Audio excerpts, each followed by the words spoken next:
Hi, I am on Interstate 459, and there is a kid just walking by themselves. Today, we bring you a seemingly bizarre incident.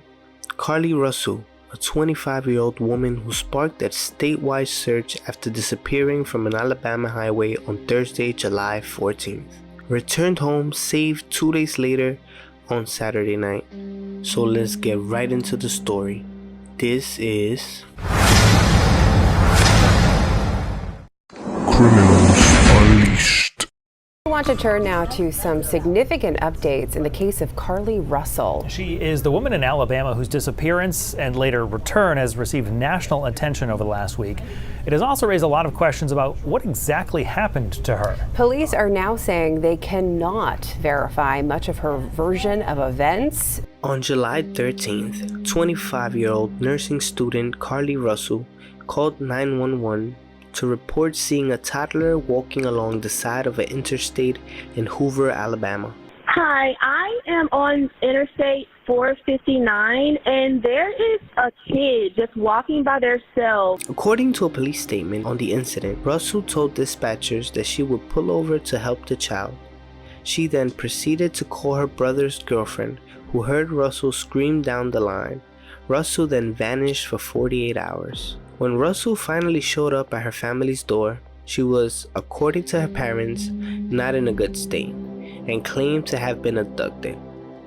Police say Russell told them that she went through a harrowing ordeal involving an 18-wheeler truck, forced, non-consensual nude photographies, and multiple escapes. But now, police say that they have not been able to verify Russell's story. We've been unable to verify most of Carlee's initial statement. Where do you think she went, and how would you characterize what happened here? That's the $100 question. She was traveling 6 football fields, which tells you what? To think that a toddler, barefoot, that could be 3 or 4 years old, is going to travel 6 football fields without getting in the roadway, it's just very hard for me to understand. Surveillance video of the interstate does not show a man or a toddler on the side of the road around the time the alleged incident happened. While Russell's internet search history showed some strange activity, here's what we know so far.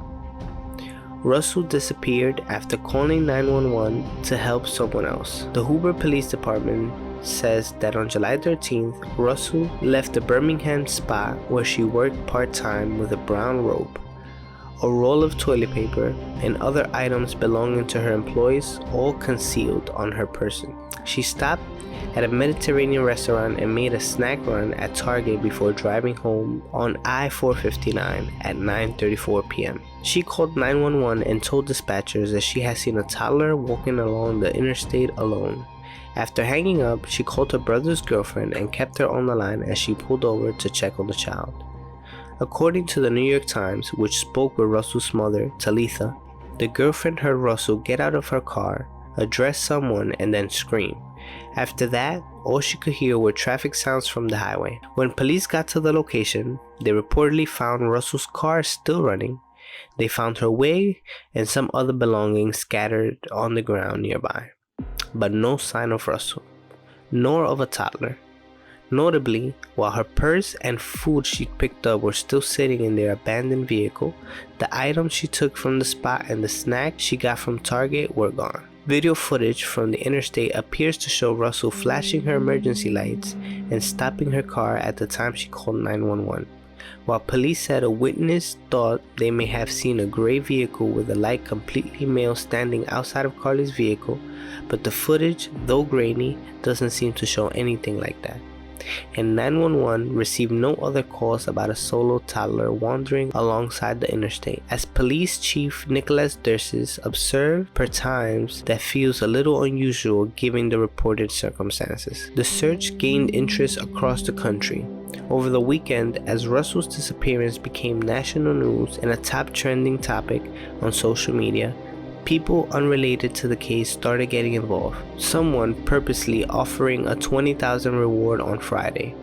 By Saturday, the reward had risen to $60,000. On Twitter, Instagram, TikTok, and Facebook, users circulated her photo and story.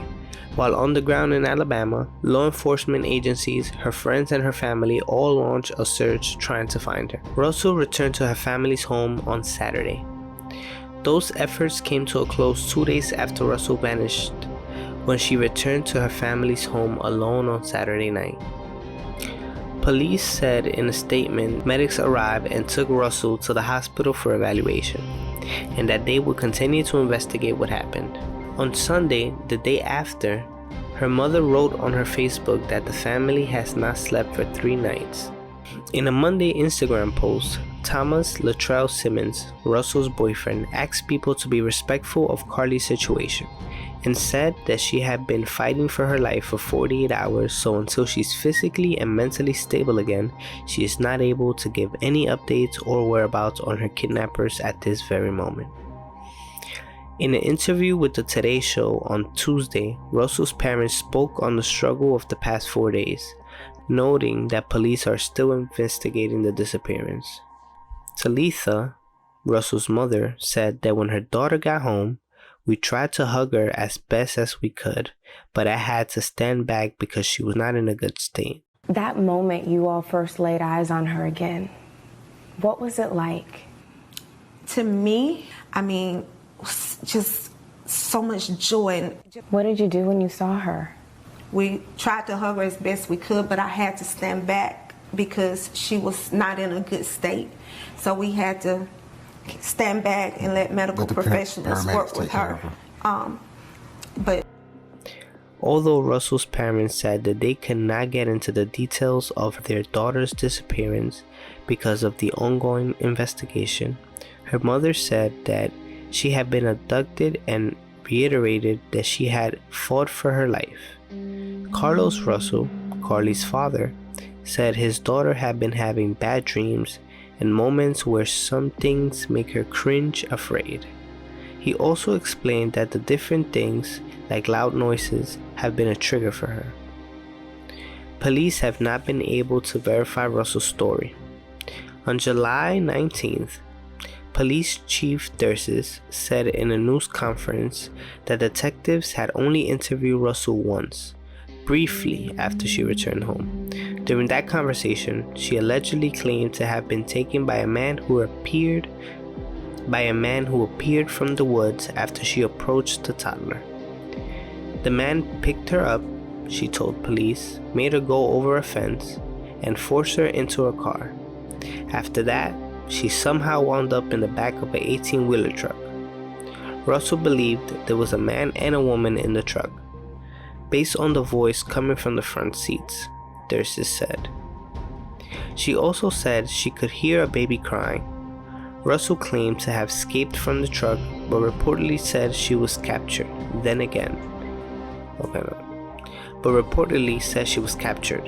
Then taken by a car to a house where her allegedly kidnapper forced her to undress.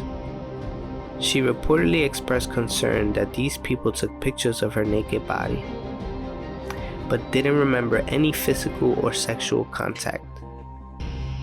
After holding her overnight, her alleged captors purposely put her back in the car. That's when she said she escaped the second time, running through the woods until she eventually reached her neighborhood. In their press conference, the police chief said that the detectives had not been able to verify Russell's story. They said they have not found evidence of a missing child, nor did they receive any other calls about a toddler on the interstate, despite several cars driving along the road at the same time. Their investigation purposely showed that while on the phone with the dispatcher, Russell would have been following the child for a distance equivalent to the length of 6 football fields. To think that a toddler barefoot that could be 3 or 4 years old could travel 6 football fields without getting in the roadway, without crying, is very hard for me to understand, the police chief said. He also added that Russell's internet search history turned up a number of very strange entries in the days and hours leading up to her disappearance. She apparently looked up whether or not people have to pay for Amber Alerts, and if there is a maximum age for such notices, and looked up one-way bus tickets from Birmingham to Nashville for the date that she went missing. She also Googled the movie Taken, about a father who searched for his daughter after her kidnapping by a ring of human traffickers. The investigation is not over, but police would like to speak with Russell again. The police sheriff said their request hasn't been granted. Now make sure you guys subscribe and turn on post notifications so we can keep you updated on what happens in the story. Thank you for watching. This is Criminals Unleashed.